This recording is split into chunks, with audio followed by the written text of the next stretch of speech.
Oh, ito naman, pag-usapan natin mga kababayan.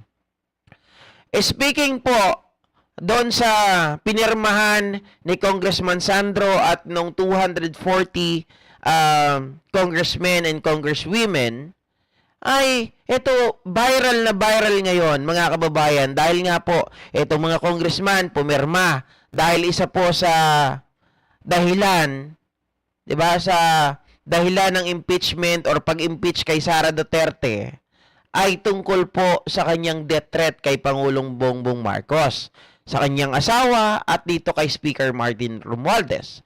Ngayon, grabe po, nag-viral ang bidyong ito ni Sara Duterte. Uulitin ko lang mga kababayan, mga ka-GP Natics, nagmumukhang tanga, nagmumukhang ewan itong si Sara Duterte. Ang pagiging abogado niya, nasasayang. Ang pagiging vice presidente niya, nasasayang. Bakit, GP? Tingnan niyo po ang reaksyon ng tao dito. Sobra-sobra, mga kababayan. Oh, ito. Kasinungalingan daw ang first article of impeachment? I did not make an assassination threat to the president. Sila lang nagsasabi niyan. Sila lang nagsasabi may assassination. Sila nagsasabi may assassin, may... Okay, mga kababayan. Eto ha. So, eto yung kasi doon sa impeach, doon sa port,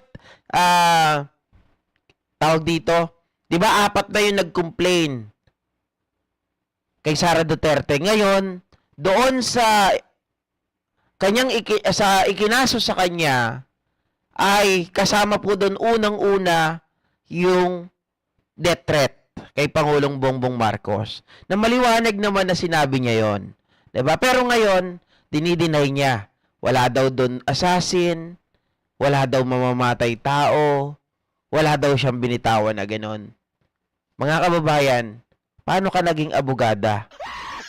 'Di ba? gunman. Next po, GDB. Did not say that. Wala. So ano, Ulitin ko. lingan daw ang first article of impeachment? I did not make an assassination threat to the president. Sila lang Kita mo? Ang bait ah. Biglang bumait ah. I did not make an assassination threat to the president. Wow! Biglang sinabi, presidente. Teka lang, Sara. I still remember. Ma'am Criselda Parisharod po. Long time no see. Iyon, sabi niya ganun dati. Walang number 1 dito sa Pilipinas, number 2 lang. Di ba ibig sabihin, wala daw presidente. Di ba sabi niya, hindi rin marunong magpresidente at walang presidente. Kasi sabi niya, walang number 1, number 2 lang ang meron. Ibig sabihin, mga kababayan, parang non-existing ang ating Pangulo. Tapos biglang ngayon, biglang sasabihin mo, I did not threat the president. Sinungaling. Ayan, jackpot ka tuloy. Libo-libo, mga kababayan, daang-daang libo ang nagko-comment, nagre-react dito kay Sara Duterte sa kanyang kasinungalingan. Lingan daw ang first article of impeachment? I did not make an assassination threat to the president. Sila lang nagsasabi niyan. Sila lang nagsasabi may assassination. Sila nagsasabi may assassin, may gunman. Next po, GDB. Did not say that. I'm not say that. May assassin, may gunman. Tanga. Teka lang, Sara Duterte. Tanong ko, nakapentanil ka ba nung nagsasalita ka kasama mo si Zulaika Lopez? Baka nakasyabu ka. Baka nakadroga ka. Hindi ko alam kung under influence ka ng ano. Nagtatanong lang ako, VP Sara Duterte. Kasi maliwanag sa amin, it was recorded. Okay, sana kung hindi recorded eh. 'Di ba? Ano 'yun, AI? Ano yung sinasabi mo? Walang assassin.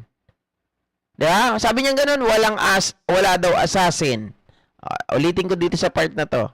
Threat to the president. Sila lang nagsasabi niyan. Sila lang nagsasabi may assassination. Sila nagsasabi may assassin, may gunman. Wala daw, Malacanang lang daw ang nagsasabi na may assassin, may assassination, at may gunman. Di ba? Sara Duterte, teka lang. Isipin mo nagtataka ako kung paano naging abogado to. Di ba ano siya, may kinausap niya na yung isang tao. Wala daw gunman ha. Ngayon, sabi niya, pag namatay ako, may nangyari sa akin, patayin mo si BBM, patayin mo si Lisa, patayin mo si Martin. Di ba sabi niya ganon? Nagtataka ako, bakit niya nasasabi na walang gunman? Bakit? Ano bang gagamitin nung gunman? Ha? Sara Duterte, anong gagamitin para patayin si BBM, si Lisa, at si Speaker? Huwag mong sabihin toothpick ang gagamitin. O kaya karayom. Ha?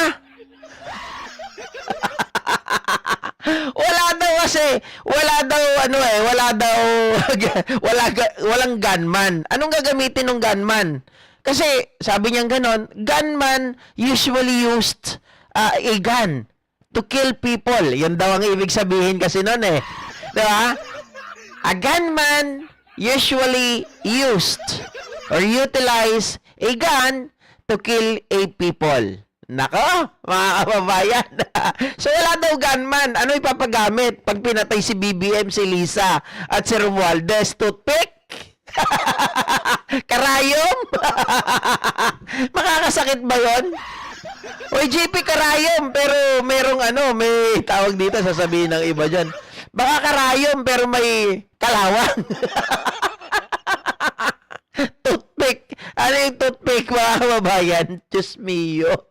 Si Sara Duterte, inutusan mo yung tao, natural, kung gusto mong patayin yan, hindi ka gagamit ng kutsara, hindi ka gagamit ng kutsilyo. Diba? Kung paano papapatayin. Natural barrel. Pwedeng high caliber na barrel, pwedeng 45, kahit anong uri ng barrel ang gagamitin mo. Kasi hindi ka naman makakalapit basta-basta eh sa Pangulo natin dahil ang dami niyan na marami rin silang di ba? Mga kababayan, bodyguard. Oh, maraming SPG yan. So paano yun? Hindi sa pinagtatawanan ko si Sara. Pero mamaya, balikan natin yan. Tuloy lang natin to. Kasi kalat na kalat to ngayon sa X. Ganon din mga kababayan sa YouTube. At meron pa ibang mga platform na nakitaon ko to eh. Sobrang kalat mga kababayan pinagtatawanan po. Itong si Sara Duterte. Next po, GDB. Not say that. Wala. So I'm ano not to saying AI that. generated? Huwag kang mag-alala, ma'am, sa security ko. Aha. Kasi may kinausap na ako na tao. Ay. Sinabi ko sa kanya, kapag pinatay ako, patayin mo si BBM, si Lisa Araneta, at si Martin Romualdez. No joke. Kawawa naman, tinamaan si Edwin Balaba. Ay! Kawawa ka naman, Edwina Balaba. Ang ganda pa naman ng pangalan mo. Kapangalan mo, ang kuya ko. Ikaw, babaeng version. Tapos ganyan ka mag-isip.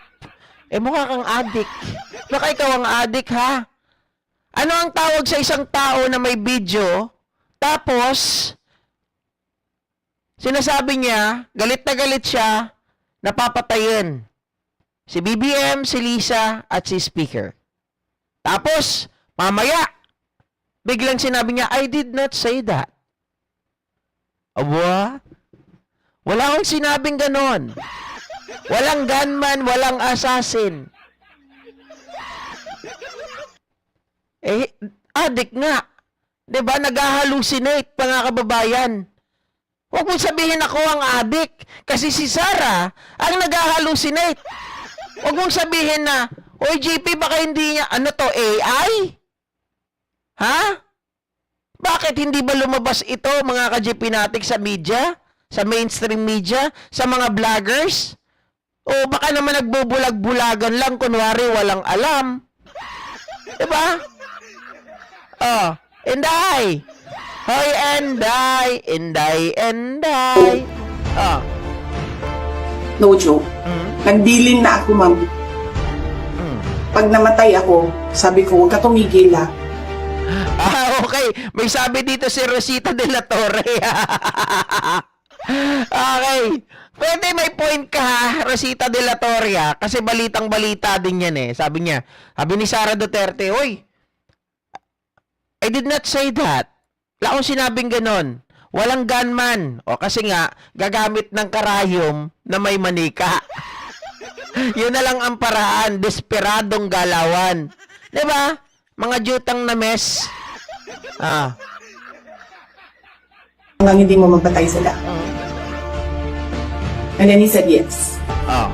Galing Diba? mismo sa bibig mo, tapos ngayon itatanggi mo. Huwag mong i-twist ang kwento. Kapag ikaw ang nagsalita, totoo.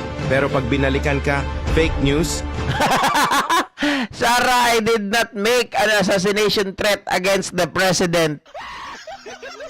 Ang linaw-linaw, galit na galit pa siya dun eh.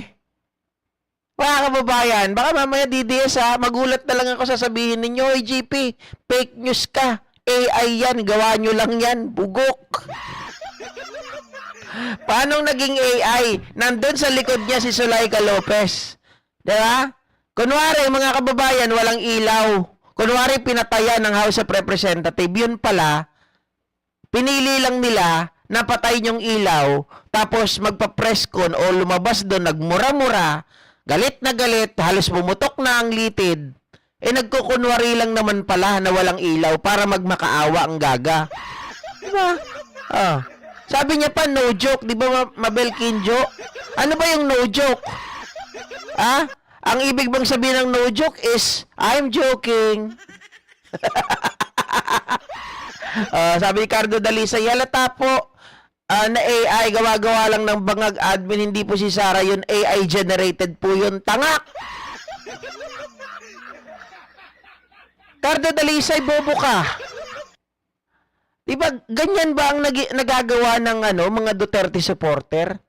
Nakita nyo naman na habang si Sara Duterte ay nagsasalita, kausap niya po yung mga DDS vlogger, naka-Zoom meeting sila. Ano yun? Gawa-gawa lang din, scripted. Cardo Dalisay, oh, Diyos mio Marimar. Talaga naman, nakakaawa ang mga DDS, na kapag naging DDS ka, require maging tanga at bobo. Ay, ang tawag dyan, panatikong abnormal. Panatikong abnormal, bakit naman GP? Nakikita nyo na ginagago na kayo, todo pa rin po ang suporta ninyo dito sa mga siraulong ito.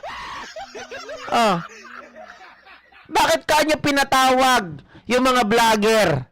Hoy, Cardo Dalisay, makinig ka. Bakit pinatawag yung mga vlogger? Bakit inimbestigahan? Kasi nga, they were caught na sila yung nag-a-ask ng question kay Sara Duterte. And in fact, si Maui Spencer is the one who asked Sara Duterte and provoked her to answer that question. Diba?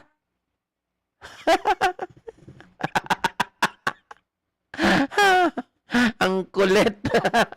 Na Jinky Reyes katang isip na naman daw. Race Master, mga DDS nasa ibang dimension at realidad. Habi mag-fantasy. Correct. Sabi ni Maverick Moonraker, panatik ang tanga. Diba mga ka-GP Natics? Naku po. Pag ganyan ang naging ninyo, pag naging ganyan or ganyan ang naging presidente ninyo, pag pinagpilitin nyo, gumaya na lang kayo dun sa isang DDS kahapon, viral ngayon. Diba? Nagising sa katotohanan, natanggal yung helmet sa ulo. Ngayon sinusuka niya ng mga Duterte. Paano? Pinagluloko sila. Diba? Kulang na lang hiburin yung puwet ni Duterte dati. Nung nakita niya, puta sinungaling pala tong matandang to eh. Sabi ni Adoracion Tigolo, nag-attendance pa nga si Sara sa mga DDS vloggers bago nag-umpisa. So true, 'di ba? Tapos ngayon sasabihin nyo AI generated na naman ang bangag admin. Mga jologs, kayo ang bangag. Adora Reyes, no joke. Sukol na si Puset, buong mundo nakita ang video na yan. So true.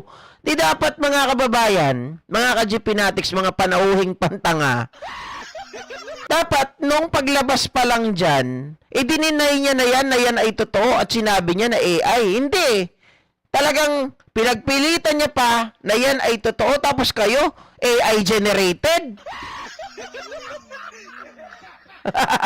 Sabi ni Stationary na parang tayo pa now ang nag-hallucinate. Nag-threat siya kay PBBM. Kaloka. Oh, di ba? Ma'am Josepina De Vera, shout out Mr. GP watching from Toronto, Canada. Sabi ni Judy Cayanong, good eve, Sir GP, sobrang sinungaling itong puset or upset. Kitang-kita na sa TV na pinagbantaan na ang Pangulo, si FL at Speaker. Tuloy ang pag-convict kay si Sarah. Sana nga, mga kababayan, matuluyan no? Pero grabe, sabi ko nga sikat na sikat si Sara Duterte ngayon. Kahit sa buong mundo, mga kababayan. Hindi lang si Sara, ang buong Pilipinas dahil sa mga Duterte na to. Dahil pinipilit nila na sabihin, Oy, Kambal! Shoutout sa'yo, magandang gabi! Ha? Long time no see, Kambal. Ma'am Leticia Fernando, shoutout po. Sobrang sikat ng Pilipinas ngayon dahil sa pinaggagawa ng mga ito. Biruin nyo, mga ka-GPnatic, first time in the history. Dalawa na yung nakuha ni Duterte na first time. First time BP na na-impeach sa Kamara. First time BP, mga kababayan, na nagbanta sa presidente, sa unang ginang at kay House Speaker sa pagbabanta, 'di ba?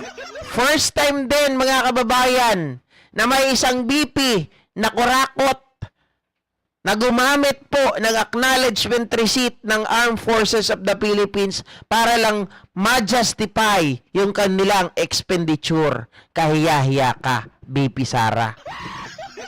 'Di ba? Oh.